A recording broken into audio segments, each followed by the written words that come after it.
बिस्मिल्लाहिर्रहमानिर्रहीम। अस्सलाम वालेकुम। फूड एंड रेमेडीज़ में आप सबको खुश आमदीद। आज मैं आपके लिए लेकर आई हूँ दाल माश, फ्राई दाल माश। तो आज हम बना रहे हैं फ्राई दाल माश की रेसिपी। तो चलिए चलते हैं, देखते हैं हम इसे कैसे बनाते हैं। यहाँ पे मैंने ले लिए हैं 3 टमाटर जिन्हें मैंने चॉप कर लिया है, और यहाँ पे 3 अदद प्याज हैं छोटे छोटे। तो मेरे पास 3 छोटे साइज़ के प्याज थे, और ये 3 अदद मेरे पास टमाटर हैं जो मैंने काट लिए हैं। और साथ ही हमें चाहिए अदरक लहसुन पेस्ट, और हमें चाहिए कुटी मिर्चें और हल्दी पाउडर, ये जाएगा इसमें। चलें तो देखते हैं हम इसे कैसे बनाते हैं। फ्लेम को मैंने ऑन कर दिया है, और यहाँ पे हमने पतीला चढ़ा दिया है अपना। इसमें हम ऑयल डाल लेते हैं।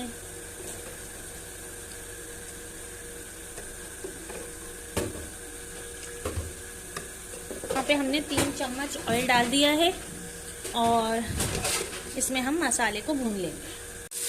प्याज हमारी फ्राई हो गई है। यहाँ पे मैंने 1 चम्मच ये वाला भर के अदरक लहसुन पेस्ट डाल दिया है। इसमें 1 चम्मच जाएगी हल्दी, 3 चमचे हम यहाँ कुटी लाल मिर्च का इस्तेमाल करेंगे।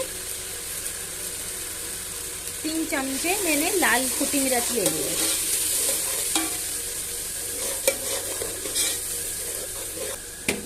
इसमें गरम मसाला भी जाएगा, लेकिन वो अभी नहीं जाएगा।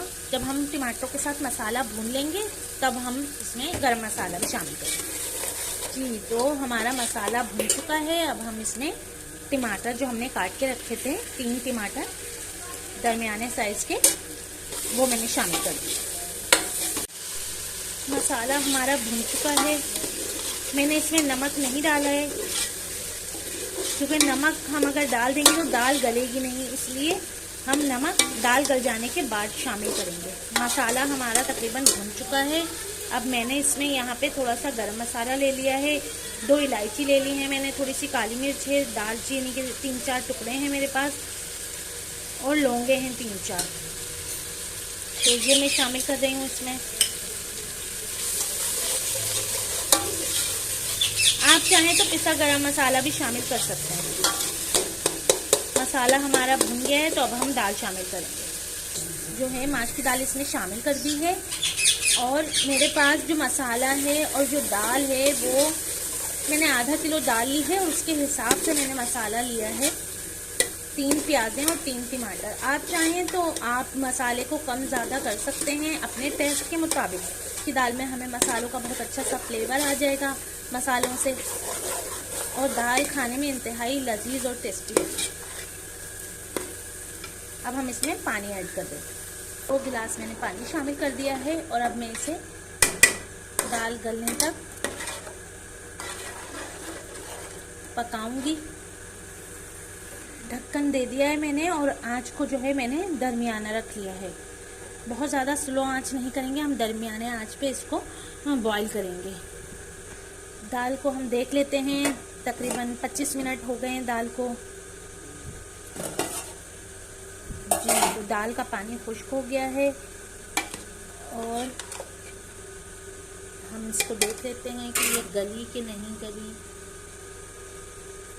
अभी ये नहीं गली है, दाल नहीं गली है, थोड़ा सा टाइम है इसके गलने में। तो हम इसमें मज़ीद पानी ऐड करेंगे, लेकिन हम ठंडा पानी नहीं डालेंगे, हम इसमें डालेंगे गर्म पानी। क्योंकि अगर हम ठंडा पानी डालेंगे तो ये वैसे ही दाल जो है अभी गली नहीं है। ठंडा पानी डालने से दाल जो है वो ऐंठ जाएगी, अकड़ जाएगी।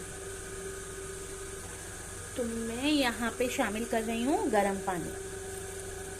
मैंने गर्म पानी शामिल कर दिया है दाल में, और अब हम इसे मज़ीद 20 मिनट के लिए पकने के लिए छोड़ देते हैं। यहाँ दाल को चेक कर लेते हैं। 20 मिनट हो चुके हैं दाल को पकते हुए, और अब हम देख लेते हैं कि दाल गली के नहीं गली।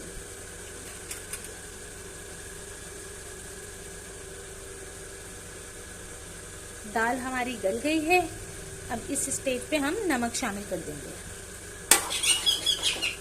नमक को मैंने इसमें मिला दिया है, मिक्स कर दिया है अच्छे तरीके से। और अब हम इसमें शामिल करेंगे हरी मिर्चें। तो ये जो 1 इंच का टुकड़ा है मैंने यहाँ पे अदरक का लिया है, उसे भी हम डाल देंगे। और ये मैंने भगार की प्याज ली है। चलिए हम अदरक को शामिल कर देते हैं। अदरक भी हमने शामिल कर दी। अब हम इसको ढक के पकाएंगे जब तक कि ये हमारी हरी मिर्चें भी सॉफ्ट हो जाएंगी। हमने इसे रख दिया है दम पे। दाल को हमने दम पे रखा था। दाल हमारी दम पे आ चुकी है और बहुत अच्छी से खुशबू आ रही है। आप टेक्सचर भी इसका देख सकते हैं कि टेक्सचर भी दाल का कितना अच्छा आ रहा है। तो अब हम इसमें बघार कर देते हैं। तो फ्लेम को मैंने बंद कर दिया है जी। तो यहाँ पे मैंने 3 चम्मच ऑयल डाला है पैन में और अब मैं इसके अंदर ये प्याज शामिल कर दूंगी। ये एक बड़ी डेली प्याज की है, ये मैंने इसमें शामिल कर दिया। बघार हमारा रेडी है। अब हम डालते हैं इसमें बिस्मिल्लाहिर्रहमानिर्रहीम जी। तो ये है हमारी मज़ेदार सी मसाले वाली माश की दाल। हम इसे डिश आउट कर लेते हैं जी। तो फ्रेंड्स ये है हमारी मसाले वाली माश की दाल। तो फ्रेंड्स देखें कितनी खुशनुमा और कुछ जायका देखने में ही लग रही है। और हम इसे सर्व कर सकते हैं अचार के साथ, चटनी के साथ और सलाद के साथ। और आप चाहें तो तीनों के साथ भी इसे खा सकते हैं। तो प्लीज़ लाइक कीजिए और शेयर कीजिए अपने फ्रेंड्स में, अपनी फैमिली में। और मुझे अपना फीडबैक लाजमी दीजिएगा। आपके फीडबैक से ये होगा कि मैं इसी तरीके से अच्छी मज़ीद रेसिपीज़ लाती रहूँगी आपके लिए। इस तरह से हमारी हौसला अफजाई होती है। तो फिर मिलते हैं किसी नई रेसिपी के साथ। तब तक के लिए मुझे इजाज़त दीजिए फूड रेमेडी से। अल्लाह हाफिज़।